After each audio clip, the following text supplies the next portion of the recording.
Hey, welcome back to Mrs. B Reads. We are working on I Am Malala, and we are in Chapter 8, No One is Safe. It's page 52 in this version of the book. My father replied to the Taliban the next day in a letter to the newspaper.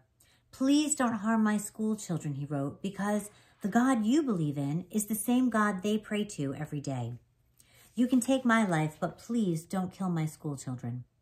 His letter appeared in the paper along with his full name and the address of our school, even though my father had written only his name. Our phone started ringing that night. Friends called to thank my father for speaking up. You have put the first stone in standing water, one said. Now many will have the courage to speak up. But not many people did.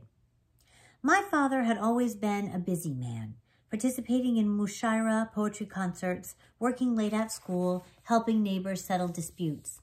But now, when he left home, I felt like that little 3-year-old I once was, when he would climb down the ladder at school to fix the well. I wondered each night if he would come back. After the letter arrived, my father made a decision. The boys at the Kushal school would no longer wear the uniform of shirt and trousers. These supposedly Western clothes marked them as identifying with infidels in the eyes of Fazlullah's followers. So, for their safety, he had the boys switch to the traditional tunic and pants of the shalwar kameez. I still wore my blue and white shalwar kameez, but the Taliban said girls should not wear the white shalwar.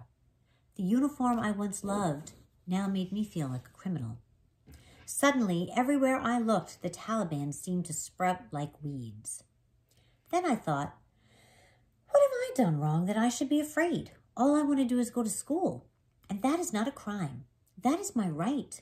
Besides, I was the daughter of Ziada Yousafzai, the man who had dared to talk back to the Taliban. I would hold my head high, even if my heart was quaking. That fall, in October 2007, something happened that gave us hope.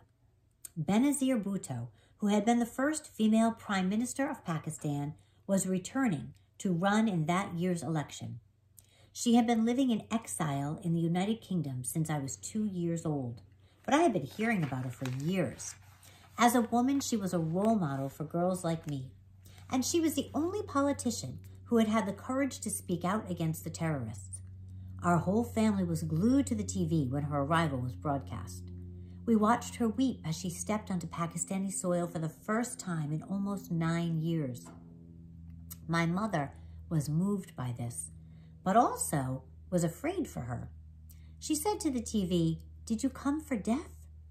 Everyone knew it was dangerous for her to return, but we hoped for her safety.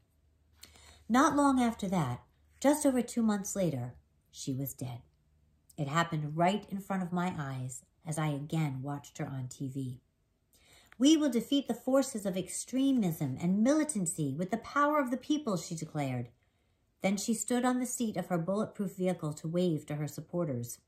There was a crack of gunfire and the roar of an explosion. I watched, breathless, as she sank down inside the car. My mother, my father, and my grandmother burst into tears. Benazir Bhutto was the first woman attacked by the terrorists. Despite the fear we all felt for her, we were not expecting them to attack a woman. The killing of women is prohibited by the Pashtunwali Code. We were shocked. I found myself oddly still. My first thought was this: if Benazir Bhutto can die, no one is safe. No one was safe in Pakistan. Not the women who were forbidden to walk the streets of their own towns, not the men who were being flogged to death for petty reasons, not the children who worked the trash heap, not even children like me who just wanted to go to school. As I looked at the TV, a tiny voice in my heart whispered to me, why don't you go there and fight for women's rights? Fight to make Pakistan a better place. I had recently done interviews with the TV news channels Dawn and Khyber News about girls' education. And although I had been nervous, I had made it through, and I had liked it. As everyone around me cried, I kept my secret. I told myself, I will continue this journey of fighting for peace and democracy in my country. I was only 10, but I knew then that somehow I would find a way. Don't forget to like and subscribe. Thanks.